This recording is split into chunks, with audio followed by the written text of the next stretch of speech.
안녕하세요. 저는 지옥행 열차 티켓을 제 손으로 끊고 탈 뻔하다 그 입구에서 간신히 뒤돌아서 나온 30대 여자입니다. 아직도 그때 그 결혼을 했더라면 어떻게 됐을까 하고 상상하곤 하는데 그때마다 치가 다 떨릴 정도로 몸서리가 다 처집니다. 몸서리가 다 처질 만큼 치가 떨렸던 저의 파혼 과정 한번 들어보실래요? 저와 남자친구는 3년을 연애한 사이였어요. 남자친구는 34살, 전 29살. 결혼을 생각해야 하는 나이였던 것도 맞지만 남자친구와 결혼 결정을 하게 된 것은 오직 나이만은 아니었죠. 3년이란 시간 동안 제가 봤던 남자친구는 다정했고 밝았으며 한결같았어요.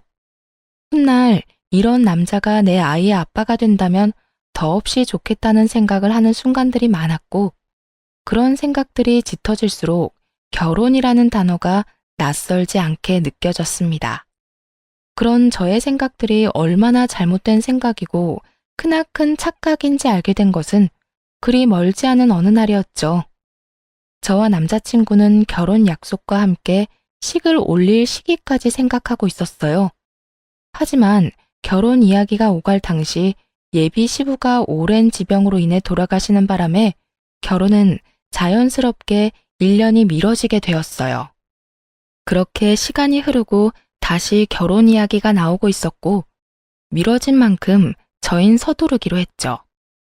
남자친구는 외동이었는데 예비 시모는 장례식장에서 잠시 인사만 나눠봤을 뿐 제대로 만나 인사를 나눈 적이 없었어요. 상견례를 하기 전 한번 뵙기는 해야 한다는 생각은 가지고 있었는데 그 기회는 생각보다 빨리 찾아왔습니다. 본격적인 결혼 이야기가 오가면서 진지하게 현실적인 부분에 대해 이야기를 나눴어요. 그간 두루뭉술하게 이야기를 나눈 적은 있었지만 이토록 하나부터 열까지 각 잡고 이야기를 나눠본 것은 처음이라 묘한 긴장감이 다 들더군요. 그렇게 시작된 이야기는 가장 중요한 집부터 시작됐어요. 자기랑 나랑 가진 돈으로 집은 어느 정도 해결되지 않을까? 물론 대출은 조금 껴야겠지만 이 정도 대출은 둘이 갚으면 금방일 것 같은데 어때? 괜찮긴 한데 사실은 우리 엄마가 신혼집으로 미리 마련한 집이 있다고 하시더라고. 자기만 괜찮다면 거기는 어때? 아, 정말? 집을 사서 오라는 것도 아니고 사두신 집이 있다는데 뭘 물어. 그냥 감사합니다 하고 들어가서 살면 되지. 그러면 내가 가정가구 마련하면 되지? 남는 돈은 어머니 드리든가 하자. 그러면 일단 집부터 좀 봐야겠네. 분위기도 좀 봐야 하고. 수리할 곳이나 인테리어 필요한 곳 있으면 미리미리 해야 하니까. 아무래도 그렇겠지. 그러면 내가 엄마한테 정확한 위치 물어볼게. 사실 나도 자세히 못 들어서 정확한 위치는 몰라서 말이야. 응. 그러면 저녁에 연락해줘. 그렇게 저흰 집은 미뤄두고 다른 이야기를 나누며 의견을 조율해갔고 생각보다 그 과정은 순조로웠어요. 결혼이 미뤄진 1년 동안 알게 모르게 나눴던 이야기들이 있어서도 그랬고 웬만한 부분은 모두 저에게 맞춰주려 남자친구가 노력한 덕분도 있었죠. 만족스러운 대화를 끝내고 집으로 돌아와 있으니 남자친구에게 연락이 왔고 돌아오는 주말에 예비 시모와 함께 집을 보러 가자더군요. 그렇게 약속된 주말이 왔고 만나기로 한 카페로 갔더니 오기로 한 남자친구는 보이지 않고 남자친구와 똑 닮은 예비 시모만 절 기다리고 있더군요. 어찌나 닮았는지 한 번도 본 적이 없던 예비 시모를 한눈에 알아봤고 예비 시모 역시 저를 사진으로 많이 봤던 터라 저를 보며 미소를 지어 보이더군요. 그렇게 저흰 헤매는 일 없이 서로를 마주하게 되었고 남자친구도 없이 예비 시모와 본격적인 인사를 나누게 되었어요. 그때 장례식장에서 보고 긴가민가 했는데 만나서 반갑네. 사진보다 실물이 훨씬 예쁘구나. 아니에요. 어머님이야말로 너무 아름다우신걸요? 어쩌면 이렇게 동안이세요? 저 깜짝 놀랐어요. 고마워. 아, 우리 아들은 회사에서 갑자기 연락이 와서 급히 나가더라고. 워낙 정신없이 나가길래 내가 너 만나면 이야기 전해줄 테니 여긴 신경 쓰지 말고 우선 급한 일이나 처리하라고 했어. 그러니 연락 안 줬다고 섭섭해하지 말고. 아, 그럼요. 그럴 수도 있죠. 이렇게 칭찬으로 말문에 포문을 연 저희는 분위기를 좋게 이어나가려고 했지만 이따금씩 찾아오는 정막은 어쩔 수 없더군요. 또다시 찾아온 정막에 마른 침만 삼킬 때쯤 예비 시모는 곧잘 마시던 커피를 내려놓더니 먼저 말을 꺼내더군요. 이야기 다 들었지? 집은 그렇게 하기로 했고 가정가구는 알아서 준비하면 될 것 같아. 그리고 번거로운 절차나 형식은 다 생략했으면 하는데 괜찮지? 아들한테 들으니 요즘엔 그렇게 하는 게 트렌드라고 해서 말이야. 조금 의아했어요. 다 생략하는 게 좋겠다고 생각은 했지만 남자친구의 말론 아무래도 자신이 외동이라 엄마가 제대로 격식 차리고 싶어 할 수도 있다는 이야기를 들었던지라 그렇게 하는 것도 나쁘진 않겠다고 생각했거든요. 그런데 그런 예비 시모의 입에서 생략하자는 말이 나오니 의아할 수밖에요. 제가 의아함을 감추지 못하고 있으니 시모는 오해를 했는지 이런 말까지 하기 시작했어요. 아, 혹시 혼수가 부담스러우면 정말 최소한으로 꼭 필요한 것만 채워 넣어도 되니 너무 부담 가지지 마라. 살면서 필요한 게 있다 싶으면 내가 채워줄 테니. 아니에요. 저도 그간 모은 돈이 있어서 그 정도는 충분히 할 수 있어요. 마음만으로도 감사해요. 전 손사래까지 치며 아니라고 했고 예비 시모는 그런 저를 보며 인자한 미소를 보였어요. 그 후로도 많은 대화를 나눴고 전 생각보다는 예비 시모가 괜찮은 분 같다는 생각을 하며 신혼집으로 향하게 되었죠. 그런데 신혼집에 가까워지면 질수록 참 이상하더군요. 분명 남자친구와 제가 살게 될 신혼집으로 간다고 들었는데 예비 시모의 차는 남자친구의 집을 향해 달리고 있었으니까요. 이윽고 예비 시모의 차가 멈춰선 곳은 다름 아닌 익숙한 아파트의 지하 주차장이었어요. 제가 매번 남자친구를 기다렸던 아파트 입구였죠. 3,000세대가 넘는 아파트였는데 심지어 그 집과 같은 동에 살게 된다는 걸 깨달았을 땐 이게 무슨 상황인가 싶더군요. 일단 전 아무 말도 하지 않고 엘리베이터에 몸을 실었고 엘리베이터가 같은 층에 멈춰섰을 땐 당혹스러움을 감출 길이 없었습니다. 그런 제 표정을 본 시모는 걱정하지 말라는 말과 함께 이렇게 말하더라고요. 아, 무슨 생각하는 줄 알겠는데 같이 사는 건 아니니까 그런 걱정은 하지 마렴. 이렇게 말한 시모가 빙그르 웃으며 바로 옆집의 문을 여는데 솔직히 지금 뭐 하자는 건가 싶더라고요. 이건 거의 같은 집에 산다고 봐야 무방하지 않을까요? 같은 아파트, 같은 동인 것도 모자라 옆집이라는 사실을 정말 남자친구가 몰랐을까 하는 생각과 함께 이 난관을 어떻게 헤쳐나가야 하나 당황스럽기만 했죠. 사실 혼자 되신 지 1년밖에 되지 않는 예비 시모를 생각해 신혼집은 되도록이면 예비 시댁에서 가까운 곳에 마련하는 것도 괜찮겠다는 생각은 했었거든요. 하지만 그건 어디까지나 가까운 곳이지 이렇게 같이 살다시피 하는 곳은 전혀 아니었어요. 그렇게 정신을 차려보니 집 아니었고 도저히 표정 관리가 되지 않았던 저는 일단 화장실에 도망치다시피 들어와 버렸어요. 거울을 보니 제 표정이 정말 가관이더군요. 그 순간 배에서 익숙한 고통이 느껴지며 직감적으로 한 달에 한 번 걸리는 마법의 날이 시작됨을 알게 되었어요. 하필 가방은 거실에 두었고 얼른 가방에 넣어둔 위생용품을 찾기 위해 조용히 화장실 문을 열고 나갔죠. 거실 쪽 베란다에서 창밖을 바라보며 예비 시모가 통화를 하고 있더군요. 중요한 전화라 굳이 베란다에서 통화하나 보다 싶어 조용히 가방만 꺼내가려고 했는데 그 순간 아들이라는 단어를 듣고 저도 모르게 귀를 쫑긋 세우고 말았어요. 아들, 그렇지 않아도 집 보여주고 있어. 반응? 어쩌기는 뭘 어때? 내 생각대로 입이 찢어지게 좋아하고 있어. 뭐, 집도 넓고 좋으니 자기가 안 좋아하고 배겨? 아파트 단지로 들어서고 난 후 입이 찢어지게 좋아하기는커녕 미소 한 번 보인 적이 없었는데 어떤 모습을 보고 저딴 이야기를 전하는지 모르겠더군요. 그 이야기만으로도 충분히 어이가 없는데 더 어이없는 말들이 제 귀에 들리기 시작했어요. 애까지 게 시댁 옆이라고 싫어하면 어쩔 거야? 너희 결혼한다고 진작 소문 다 나지 않았니? 그래, 그러니까. 그렇게 소문 다 난 마당에 파혼이라도 해봐라. 누구 손해일 것 같아? 남자는 아무 문제 없어도 여자는 그렇지도 않아. 온갖 추잡한 소문은 다 끌어안고 살아야 할 텐데 자기가 결혼 안 하고 배기겠어? 아우, 그리고 아들, 넌 도대체 눈이 어디 달린 거니? 여자 보는 안목 좀 키울 순 없어? 이 엄마는 얼굴 보고 깜짝 놀랐다. 명색에 우리 집 며느리 된다는 애 꼴이 그게 뭐야 도대체?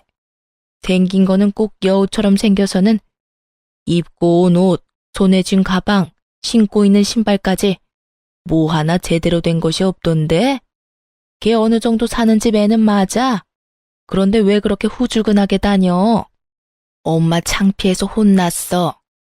놀라움의 연속이었지만 이 정도에서 끝이 났다면 제가 이곳에 사연을 보내는 일은 없었겠죠. 네, 예비 시모의 말은 이것이 끝이 아니었어요. 입이 제대로 풀린 시모는 가쁜 숨을 고르더니 또다시 한바탕 쏟아내기 시작하더군요. 네가 좋다고 하니 일단 결혼은 허락하는데 1, 2년 여기서 살다가 합가하겠다고 한 약속 잊지 마라. 그때 되면 내가 무슨 이유를 갖다 붙여서라도 합가시킬 거니. 저의 꼴을 보아하니 훗날 태어날 우리 손주 교육이나 제대로 시키겠나 싶어서 그래. 그것뿐이겠니? 우리 손주도 자기처럼 없어 보이게 입히고 키울 거 아니야. 내가 그 꼴을 어떻게 보니? 그러니 너도 그런 줄 알고 그때 가서 군말할 생각도 하지 마. 일단 네 말대로 맨몸으로 와도 아무 상관없다는 식으로 말도 흘렸고 분위기도 좋게 만들어놨으니 결혼해서 저 물건 꽉 잡고 산다는 약속이나 지켜. 아, 그리고 내가 어떤 시집살이를 시키든 상관하지 않겠다는 약속도 잊지 마려무나. 그 약속 믿고 결혼 허락한 거니까. 휘몰아치는 말들을 들으며 전 어찌해야 할 바를 몰랐고 정신을 차려보니 예비 시모와 헤어지고 저의 집 제 방이더군요. 전 이해가 되지 않았어요. 제가 무슨 잘못을 했다고 저를 그리 미워하는 건지. 아니, 애초에 장례식장에서의 그 짧은 만남을 제외하곤 인사한 건 오늘이 처음이었는데 제 모든 것이 싫다고 할 만큼 미움받을 틈이 있었나 싶더군요. 전 곱씹고 또 곱씹어도 저에겐 어떤 잘못도 없었고 생각하고 또 생각해도 이건 아니라는 생각이 강하게 들었어요. 그렇게 한참을 생각에 잠겨 있는데 엄마가 조심스럽게 제 방으로 들어오더라고요. 걱정이 가득한 표정의 엄마. 당연했어요. 집을 보고 오겠다며 신나서 나간 딸이 넋이 나간 것도 모자라 잔뜩 굳은 표정으로 돌아왔으니 말이에요. 딸, 오늘 집 보고 온다더니 무슨 일이 있었던 거야? 아무리 남자친구와 제가 하는 파혼이라 할지라도 혼자 할 결정은 아니라는 생각이 들었던 저는 제가 듣고 본 모든 사실을 엄마에게 말해주었고 제 말을 다 들은 엄마는 격분하기 시작했어요. 아니 뭐 그런 집구석이 다 있어? 어떻게 된 집구석이면 결혼을 하기도 전에 남의 집 귀한 딸을 합가시킬 계획까지 세우고 있냐고. 뭐? 시집살이? 자기가 뭔데 내 딸한테 시집살이를 시켜? 그니깐 나도 깜짝 놀랐어. 카페에서 이야기 나눌 때까지만 해도 전혀 그런 사람이 아니었거든?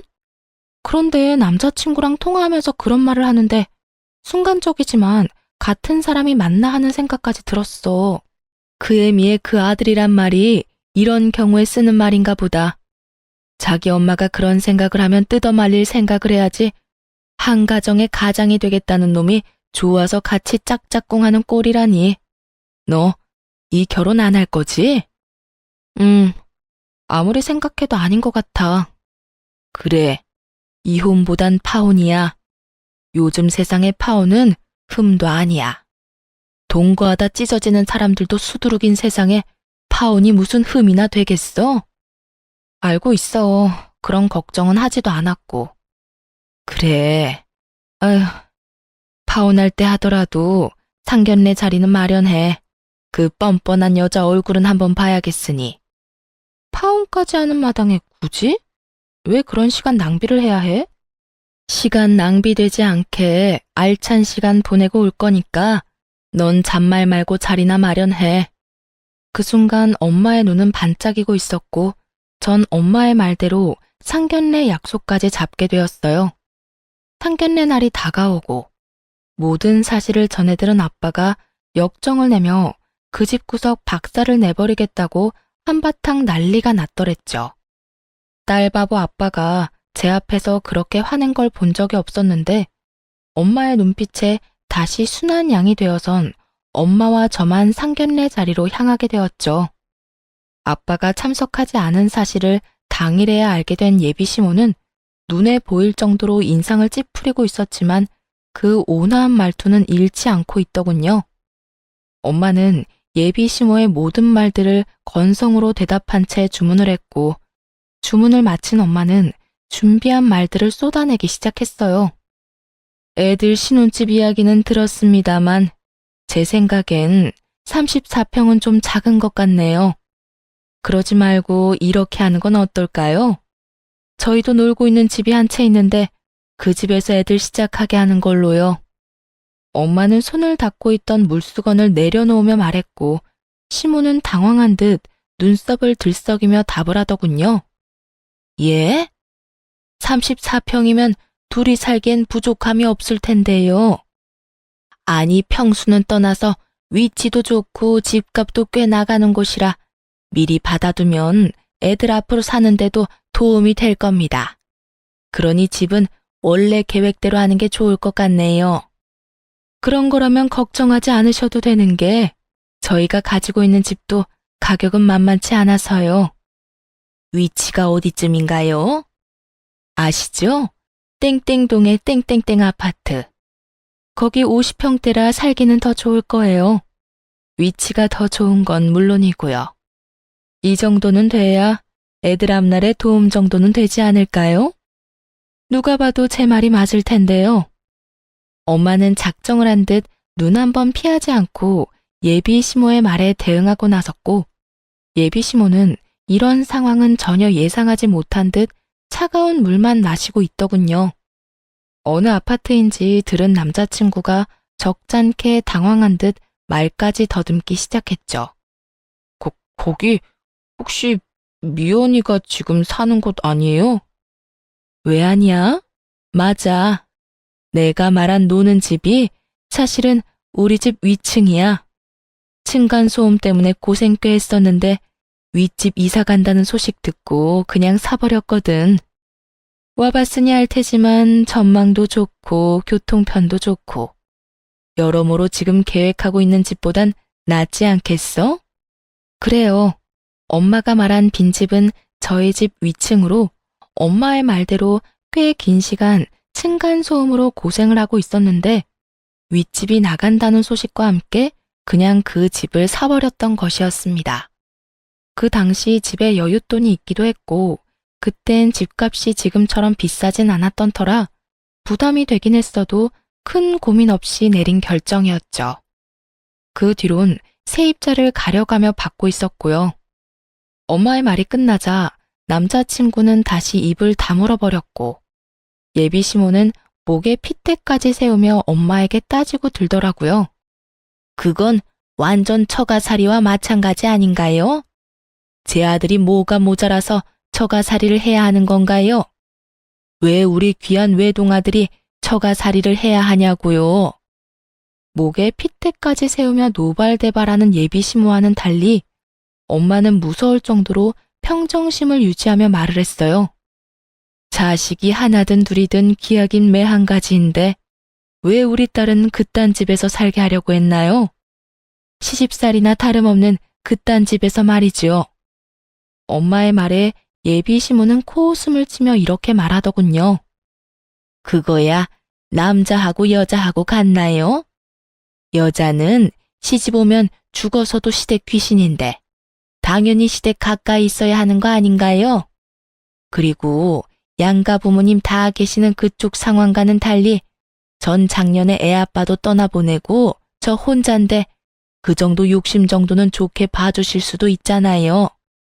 예비 시모는 말이 끝나자 남자친구는 머리를 긁적이며 자기 엄마 편을 들고 나서더라고요. 그래요, 장모님.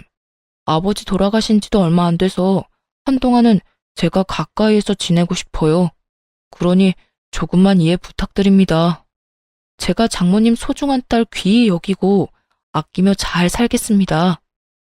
귀히 여긴다는 말을 듣고 있는데 저도 모르게 피식 웃음이 터져나오고 말았어요. 귀히 여겨? 한동안? 너는 한동안이 한평생이야? 1, 2년만 살다가 너희 집으로 합가할 거란 말은 왜 쏙 빼? 내가 싫든 좋든 무조건 합가할 계획까지 다 세웠잖아. 그게 무슨 말이야? 합가라니. 그런 계획은 세운 적도 없고 생각해 본 적도 없어. 뻔히 다 알고 있는데 절대 아니라고 발뺌을 해대는 남자친구를 향해 무서운 표정을 한 엄마가 또박또박 큰 소리로 말했어요. 절대 아니라고 하니 우리가 말하는 집에 들어와서 살아도 상관없지. 사돈 될 집이나 남편 될 놈이나 하고 있는 꼴을 보니 내가 안 되겠다 싶어서 그래. 가진 건 쥐뿔도 없으면서 거치장 하는 데만 정신이 팔려서는 내가 딱 보아하니 지방 거덜내는 건 시간 문제일 것 같아서 그래. 아, 그리고 앞으로 태어날 손주도 걱정이지. 그딴 집에서 애 교육이나 똑바로 하겠어? 아무래도 걱정되어서 내가 옆에다 끼고 키워야지 원. 둘은 익숙한 말을 그대로 돌려받은 후에야 비로소 그때 제가 듣고 있었던 걸 눈치챘더라고요. 남자친구는 안절부절 못하고 제 눈치를 살피는 반면 시모는 붉어진 얼굴로 저를 쏘아보며 묻더군요. 다 들었던 거니? 네, 공교롭게도 다 들어버렸네요. 시집살이를 호되게 시킨다는 말까지 다 들어버렸는데 어쩌죠? 전 추후도 그 호되다는 시집살이를 당해줄 생각 따위는 없어서요. 이 음흉한 년, 어디서 보고 배운 것 없이 남의 통 하나 엿들어? 하여튼 이래서 가정교육이 중요하다니까. 예비 시모는 욕설까지 섞으며 저에게 화를 내기 시작했고 그런 모습을 그냥 두고 보고만 있을 저희 엄마가 아니었습니다. 생긴 대로 논다더니 천박하게 생겨서는 말하는 꼴도 생긴 그대로네. 어디서 년자를 입에 올려? 뭐? 천박? 너 말 다 했어? 난 더는 당신 같은 천박한 사람이랑 말 섞고 싶지 않은데 어쩌지? 너 이제 어떻게 할 거야? 내 딸이랑 결혼할 거야 말 거야? 엄마는 궁시렁대고 있는 예비 시모를 무시한 채 남자친구에게 물었고 우물쭈물 눈치만 살피던 남자친구는 고개를 푹 숙인 채 이렇게 말하더군요. 장모님 뜻에 따르겠습니다. 예상치 못한 답변에 예비 시모와 저는 놀라 남자친구를 바라보고 있는데 엄마는 이런 답을 예상했다는 듯 피식하고 웃어버리시더라고요. 놀란 것도 잠시 예비 시모는 남자친구를 붙잡고 닥달하기 시작했고 남자친구는 여전히 고개조차 들지 못하고 있었어요. 네가 어떻게 그런 결정을 내릴 수가 있어? 네가 어떻게 나한테 이럴 수가 있냐고? 그러면 어떻게 해? 엄마한텐 미안하지만 나 미연이 정말 많이 사랑한다는 말이야. 이 결혼 꼭 하고 싶어. 그러니까 엄마가 이해 좀 해줘. 미안해. 상황은 흥미롭게 흘러갔고 엄마는 여전히 얼굴에 미소를 띠며 저에게 결정권을 넘겨주더군요. 미연아, 이제 네가 결정해. 네 남자친구는 자기 엄마를 등지는 한이 있어도 너랑 결혼은 하겠다는데 넌 어떻게 하고 싶어? 그제야 엄마의 알찬 시간을 보내게 해주겠다는 말이 이해가 되며 제 얼굴에도 미소가 걸리더군요. 전 엄마와 마찬가지로 얼굴에 미소를 띠며 주저없이 대답했어요. 파혼하고 싶어. 난 저 인간이랑 결혼할 생각 전혀 없어. 내가 미쳤어? 지옥길이 분명한데. 알면서도 발을 담그게? 진심이었습니다. 그 당시 두 얼굴을 가진 예비 시모도 싫었지만 사실 제일 괘씸한 건 남자친구였거든요. 모든 사실을 알고도 나를 속이고 결혼하려던 남자친구는 도저히 용서도 되지 않을 뿐더러 한 번 한 거짓말이 두 번, 세 번은 못하겠냐고요. 시집살이 시키려는 시모와 온갖 거짓말로 엄마 편만 들여는 남편의 모습이 뻔히 그려지는데 제 앞날을 알고도 파혼을 선택하지 않을 이유는 없더라고요. 자기야, 파혼이라니. 우리 3년이나 만났어. 그런데 이제 와서 이런 일로 무슨 파혼이야? 내가 자기 뜻대로 다 한다니까. 그러니까 제발 마음 한 번만 돌려줘. 야, 돌리긴 뭘 돌려? 이딴 년 나도 싫다. 감히 어디서 네가 뭔데 내 아들한테 파혼을 운운해? 내가 뭐긴 뭐예요? 이 파혼의 당사자죠. 그러니까 아줌마보단 내가 파혼을 입에 올리는 게 좀 더 당연한 일이 아닐까요? 그리고 아줌마, 나도 싫어요. 나도 아줌마같이 몰상식한 사람이 내 시어머님이 되는 거 죽기보다 끔찍하다고요. 뭐? 아줌마?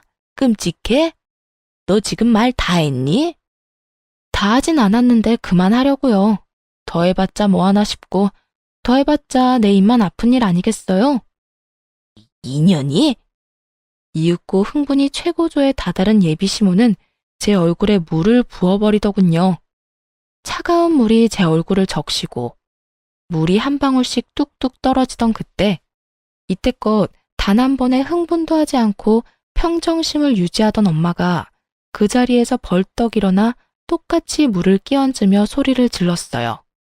이 미친 여자가 기어코 내 딸한테?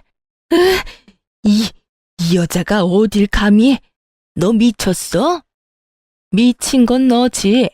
어디 내 딸한테 물을 끼얹어 물을. 내가 생각 같아선 오물이라도 끼얹고 싶은데 화장실이 멀어서 참는 줄 알아. 엄마는 제 손을 잡은 채 그 자리를 박차고 나와버렸고 전 그렇게 파혼을 하게 되었습니다.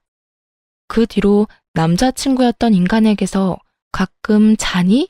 라는 소름 끼치는 연락이 오곤 했지만 그 연락이 2번이 넘어갈 무렵 차단을 함으로써 연락은 오지 않았죠. 그 대신 그놈이 집으로 찾아오기 시작하더라고요.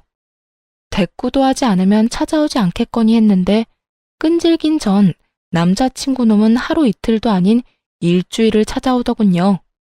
그쯤 되자 지긋지긋한 것을 넘어 미칠 지경이더라고요. 1초도 마주하고 싶지 않은 인간이 하루 중 제일 기쁜 저의 퇴근길을 망치고 있었으니까요. 일주일을 넘기던 날, 전 이대로는 안 된다는 생각이 들었고, 제 팔을 붙잡고 매달리는 전 남자친구를 마지막으로 상대해 주기로 결심했죠. 할 말 있으면 빨리 해. 나 피곤하니까. 미연아, 드디어 내가 보이는 거야? 나한테 다시 기회 주는 거야? 기회를 주는 게 아니라 다신 찾아오지 말라고 마지막으로 들어주는 거야. 그러니 할 말 있으면 빨리 해. 미연아, 우리 정말 이렇게 헤어질 거야? 정말 이대로 끝낼 거야? 그러니까 제발 찾아오지 마. 부탁이야. 그 순간 갑자기 무릎까지 꿇고 애걸복걸하며 지저분하게 굴더라고요. 그래서 저는 당장 그 사람 엄마에게 전화를 걸었어요. 어머, 네가 웬일이니? 나한테 전화를 다 하고. 행여나 잘못했다고 빌 생각이면 하지 말거라. 네가 이제 와서 울고불고 빈다 해도 난 너 받아줄 생각 없다. 저도 그럴 생각은 없고요. 얼른 와서 그 잘난 아들 좀 데리고 가세요. 어딘지는 알죠? 일주일을 넘게 와서 무릎까지 꿇고 울고불고 비는데 정말 미칠 지경이라고요. 저의 말에 전화를 끊어버리고는 정말 비행기라도 타고 온 것인지 순식간에 모습을 드러내더군요. 너 당장 못 일어나? 이게 도대체 무슨 꼴이야? 네가 뭐가 부족해서 이딴 애한테 무릎까지 꿇어?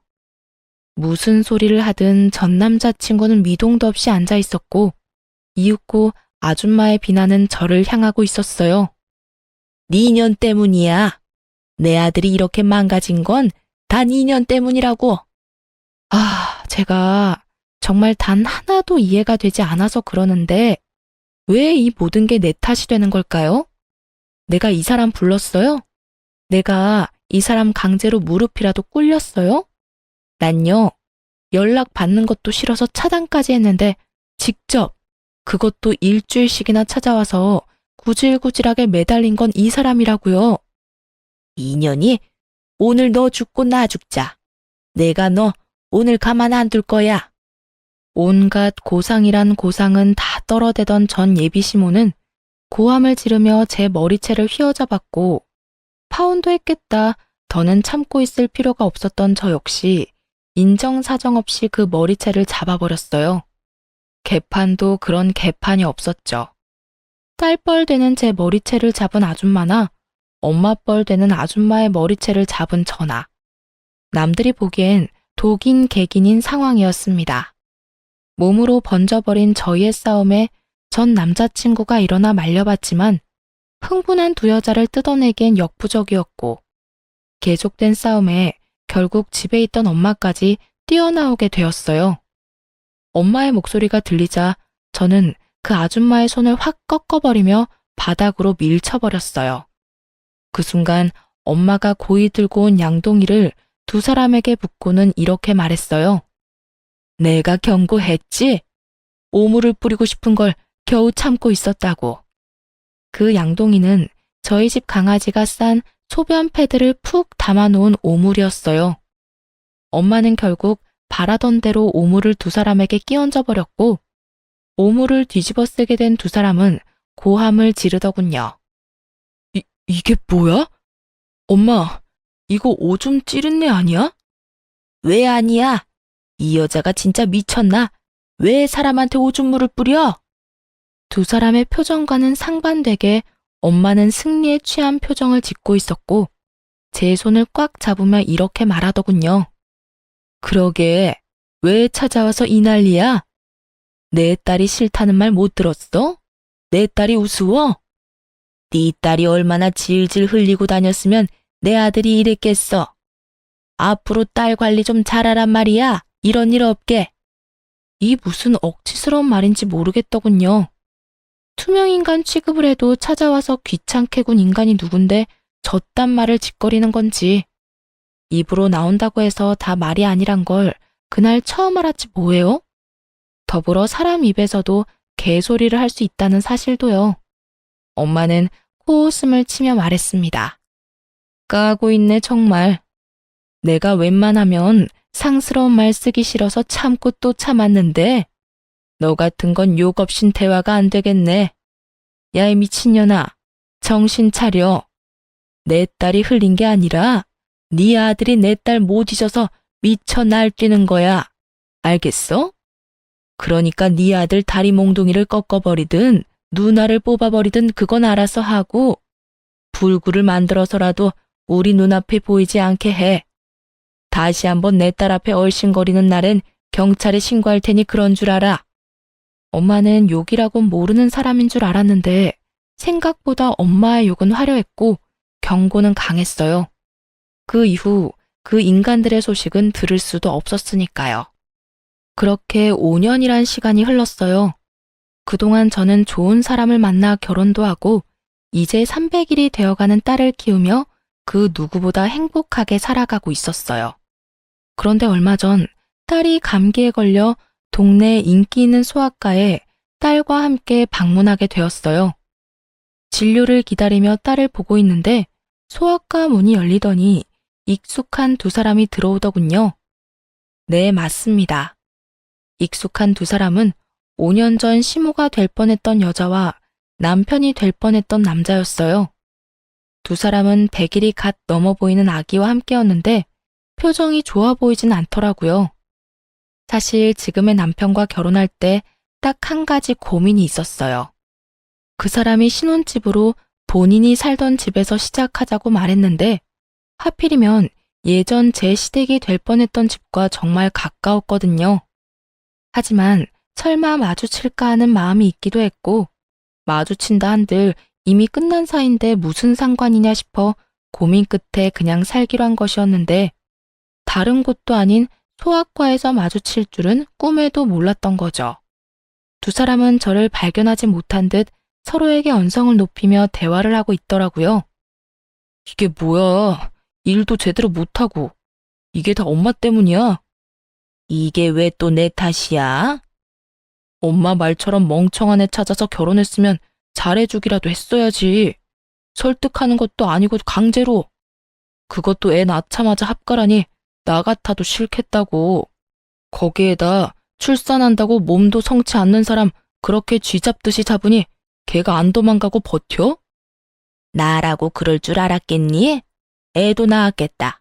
애 위해서라도 참고 살 줄 알았더니 그리고 말은 바로 해라. 멍청하기는. 멍청한 애가 이혼할 때 위자료를 그렇게나 뜯어간다니? 애도 딱 주고 가는 거 봐. 보통 내기가 아니라고. 넌 어떻게 그딴 애를 데리고 와서는 아휴, 너 때문에 이 나이에 이게 무슨 고생이야?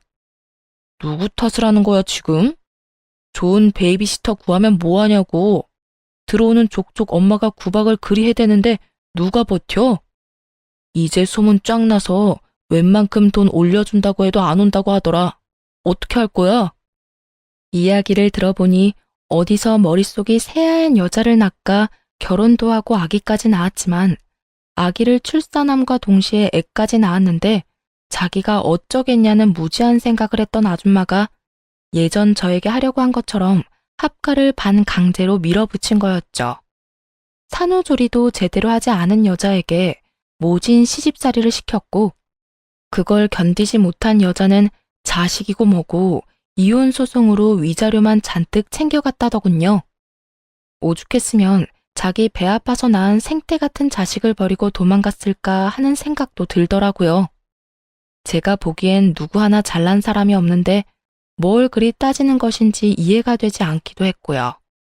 병원 안에서 조용히 대화를 엿듣는 다른 엄마들도 같은 생각인지 저마다 곱지 않은 눈초리로 두 사람을 훑고 있더라고요. 그렇게 주변의 시선 따윈 신경 쓰지 않고 열심히 열을 올리며 서로의 탓으로 돌리던 순간 전 남자친구의 눈과 딱 마주쳐버렸고 피하기엔 늦은 상황이 되어버렸습니다. 꼴에 결혼은 했나 보네. 쟤 하고 있는 꼴을 봐라. 너 그때 엄마 버리고 쟤하고 결혼해서 봐라. 네가 지금 어떤 꼴로 살고 있을지 안 봐도 뻔해. 예전엔 저 정도는 아니었는데 좀 그렇긴 하네. 그땐 네 눈에 콩깍지가 씌었었고 거봐, 엄마 말 듣기 잘했지? 꼴값이지도 않더라고요. 자식 아파 소아과 가는데 집에 있는 비싼 옷 갖춰 입고 가는 게 더 웃긴 거 아닌가요? 그리고 저요, 꼴이라고 불릴 만큼 허름한 행색도 아니었어요. 그저 이름난 브랜드 옷이 아닌 예전부터 그러했듯 품질 좋고 가격도 착한 그런 옷을 입고 있었어요. 보기에 싸구려 같은 옷도 아니었고요. 거기에다 상견례를 할 당시 꼴 같지도 않게 온몸에 명품을 휘두르며 자랑질하던 그쪽 집보다 낭비하지 않고 지내는 저희 집이 재산으로 보나 뭐로 보나 잘 산다는 것을 알았을 텐데 누가 누구 보고 꼴을 운운하는 것인지 이해가 되지 않더라고요. 또 한편으로는 참 여전하다는 생각도 들었고요. 아무것도 묻지도 따지지도 않고 저를 미워하던 늙은 여자나 그런 엄마도 부모라고 좋다고 쿵짝 맞춰주던 저놈이나 말이에요. 이런 저의 마음을 아는지 모르는지 한참을 제 귀에 다들리게 쑥덕대던 두 사람은 본인들의 차례가 되었는지 진료실로 들어가고 전 예약을 하지 않고 갔던 터라 두 사람보다 더 늦게 진료를 보고 병원을 나서게 되었어요. 딸의 감기가 심하지는 않다는 말을 듣고 보다 가벼운 발걸음으로 병원 나서는데 글쎄 그 두 인간이 병원 입구에 서성이고 있는 것이 아니겠어요? 제가 진료를 보기 한참 전에 진료를 다 보고 나가는 것을 봤는데 이때껏 그 앞을 서성이고 있다니. 정말 뭐 하는 인간들인가 싶더군요. 뭐 반가운 얼굴이라고 굳이 얼굴을 내비치나 싶기도 하고요. 두 사람은 저의 예상대로 저를 기다린 것이 맞는 듯 눈을 반짝이며 오더군요. 그리곤 아직 하고 싶은 말이 남았는지 쉬지 않고 제 험담을 하기 시작했어요. 쟤 어떤 집에 시집 갔는지 뻔하다 뻔해. 보나마나 별 볼 일 없는 집에 시집 갔겠지. 제 성격도 성격이지만 그 정신 나간 여편네 고약한 성격에 어디 제정신 박힌 남자가 장가 왔겠어? 어디 멍청한 놈 하나 물어서 결혼했을 거야. 하긴 제 사귈 때도 성깔 보통 아니었어. 그나저나 같은 남자로서 제 남편 불쌍하네. 어쩌다 저런 애랑 결혼해서 애까지 낳았으니 이제 끝이지 뭐. 한평생 마누라 눈치도 모자라서 처가 눈치나 보고 살겠네. 넌 그런 애랑 결혼한다고 그 난리를 부린 거니? 엄마까지 버린다고 하면서? 에이, 엄마. 그래서 결국 안 하고 엄마 곁으로 왔잖아. 지난 일은 묻어두자고요. 어찌되었든 내 옆에 제가 없다는 것만 기억하자고. 그래. 그때 파혼한 게 정말 천만다행이야. 정말 웃기지 않나요? 나이도 먹을 만큼 먹은 사람들이 그렇게나 할 짓이 없는 것인지, 이제 와서 저래봤자 뭐가 남는다고 저딴 짓거리나 하는 것인지, 하긴 저딴 인간들이니 애까지 낳은 여자가 도망까지 가지 않았겠어요? 거기에다 자신들이 한 일은 생각지도 않고 입에서 나오는 대로 짓거려대는 모습들이 점점 제 신경에 거슬리고 있던 참이었죠. 더러워서 피하려고 했던 저의 인내심이 바닥나며 한마디 해야 하나 말아야 하나 망설이던 순간 익숙한 자태를 뽐내는 외제차가 급하게 멈춰서더군요. 여보! 저의 입에선 여보라는 말이 흘러나왔고 차에서 내린 말끔한 차림의 남편이 저에게 허겁지겁 달려왔어요. 여보, 당신 진짜 이럴 거야? 저의 남편인 걸 확인한 지금 저는 보았어요. 두 사람의 입이 정말 거짓말 하나 보태지 않고 쩍 벌어지는 모습을요. 어느새 차에서 내린 남편은 걱정스러운 눈빛으로 제 앞에 서 있었고 저는 출근한 사람이 여기 왜 있나 싶었어요. 응? 내가 뭘? 무슨 일 있어? 여긴 어떻게 왔어? 무슨 일 있지? 병원 갈 거면 나한테 말하라고 했잖아. 내가 같이 간다고. 왜 혼자 왔어? 병원이 천리말리 있는 것도 아니고 걸어서 충분히 올 수 있으니까 그냥 왔지. 그나저나 당신 오늘 이혼 상담 있다고 하지 않았어? 중요한 분이라고 준비 오래 했었잖아. 그건 어떻게 하고 여길 와? 지금 그깟 클라이언트가 중요해? 우리 집 두 여자가 나도 없이 병원에 갔다는데 어쩐지 장모님한테 전화드리고 싶더라니. 장모님한테 당신 병원 갔다는 말 듣자마자 상담 다 미루고 왔어. 네, 제 남편은 보시다시피 팔불출이고 꽤 능력 있는 변호사예요. 오늘 중요한 분과 상담이 있다길래 일부러 아무 말도 하지 않고 딸과 함께 병원에 왔던 것인데 남편이 결국 알고 득달같이 쫓아왔던 것이었어요. 남편은 자연스럽게 저의 품에 있던 딸을 받아 안았고 곁눈질로 두 사람을 보니 여전히 벌어진 입을 다물지 못하고 있더군요. 그랬겠죠. 두 사람은 제가 변변치 못한 남자랑 결혼해 대접, 대우 이런 것은 꿈도 못 꾸고 그저 애 하나 보고 사는 그런 불행한 꼴을 기대하고 있었던 것 같은데 제가 이리 사랑받으며 살고 있으니까요.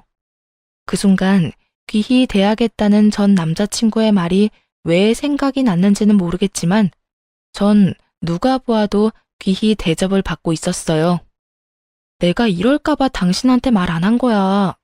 다음부턴 절대 그러지 마. 병원 오는 게 뭐 힘든 일이라고 일까지 내팽개치고 와. 애 데리고 병원 오는 거 충분히 힘든 일이야. 그거 보통 일이 아니라고. 그러니까 내가 일도 내팽개치고 이렇게 달려오는 거 싫으면 다음부턴 미리미리 말해줘. 10분 전이라도 되니까 미리 말만 해. 괜히 혼자 애 데리고 고생하지 말고. 당신 출산하고 손목도 안 좋잖아. 그래서 걱정이 너무 돼서 그래. 남편은 제 손을 잡고 흔들며 애교를 부렸고 전 하는 수 없이 웃고야 말았죠. 제가 웃으니 남편도 방긋 웃어 보였고 저에게 이제 차에 타라는 듯 자연스럽게 뒷문을 열어주었어요. 전 누구보다 자연스럽게 그 차에 쏙 타버렸고요. 그 순간 두 사람의 표정이 어땠는 줄 아세요? 믿을 수 없다는 눈빛과 함께 절망적인 표정을 짓고 있더라고요. 품에 안은 아기는 쉴 새 없이 울고 있었고요. 그 순간 제 마음에 통쾌함이 가득했다면 제 심보가 너무 고약한 걸까요? 남들 생각이 어떻든 전 그 순간 참 통쾌했어요. 그렇게 사람 면전에 두고 온갖 무시와 핀잔을 해대더니 실상은 전 이렇게 사랑받고 있고 입이 마르도록 욕하던 그 꼴이 자신들이 처한 꼴이었으니까요. 그렇게 차에 탄 제가 통쾌함에 미소 짓고 있는데 남편이 차에 타려고 문을 열며 이렇게 외치더라고요. 안 되겠어. 우리 당장 차 한 대 더 사자. 당신 타고 다닐 차 있어야겠어. 아니면 이 차 줄까? 이 차 탈래? 이렇게 저의 팔불출 남편은 자신도 모르는 사이에 저의 복수의 마침표를 찍어주었어요. 전 이런 팔불출 남편과 아주 행복하게 잘 살고 있습니다. 남편은 앞서 말했듯이 저에게 다정하고 혹여나 제 손에 가시라도 박히는 날엔 저보다 더 아파해주는 그런 남자예요. 이런 남편이 무엇보다 좋았던 것이 있었는데요. 그건 바로 부모님을 존경한다는 것이었어요. 남편의 존경을 한 몸에 받을 만큼 시부모님은 존경받아 마땅한 좋은 분들이셨고 그런 좋으신 분들을 존경하고 섬기는 남편이 참 멋져 보이더라고요. 그래서 저도 제 시부모님들을 존경하고 잘 섬기며 살아가고 있어요. 남편은 시부모님을 존경하는 만큼 저희 부모님께도 바쁜 시간을 쪼개고 쪼개 잘하려고 노력해 주더라고요. 가끔 저러다 잘못되겠다는 생각이 들 정도로 하루 24시간을 참 바쁘게 사는 사람인데 그런 사람이 저희 부모님까지 잘 챙겨주니 진심으로 고맙다는 마음이 들더군요. 저야말로 정말 똥차 가고 나면 벤츠 온다는 바람직한 예가 아닐까 싶네요. 근래엔 1년에 한 번씩은 시부모님과 친정 부모님을 모시고 여행을 다니곤 하는데 이 행복이 영원했으면 좋겠다라는 생각이 들 정도로 행복해요. 혹시나 저처럼 결혼을 앞두고 이건 아니라는 생각으로 결혼을 망설이고 계신 분들께 말씀드리고 싶어요. 모든 사람이 나와 퍼즐 맞추듯 맞춰질 순 없더라도 최소한 나와 맞춰지려고 노력은 해야 답이 있지 않겠어요? 전 도저히 맞춰지지 않는 사람이 시어머니가 될 뻔했던 사람이고 그렇기에 파혼을 하고 지금껏 이 선택을 후회하지 않습니다. 해볼 때까지 해봐야 후회가 없다는 말도 있던데 그 말도 틀린 말도 아니죠. 하지만 저처럼 굳이 구렁텅이란 걸 뻔히 알면서 내 발 더럽혀가면서까지 그 구렁텅이에 발을 담가볼 필요가 있을까요? 선택은 그 갈림길에 서 있는 분들의 몫이겠지만 저로서는 고개가 내저어지네요.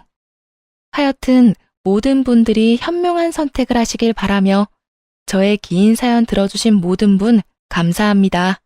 좋은 하루 되세요.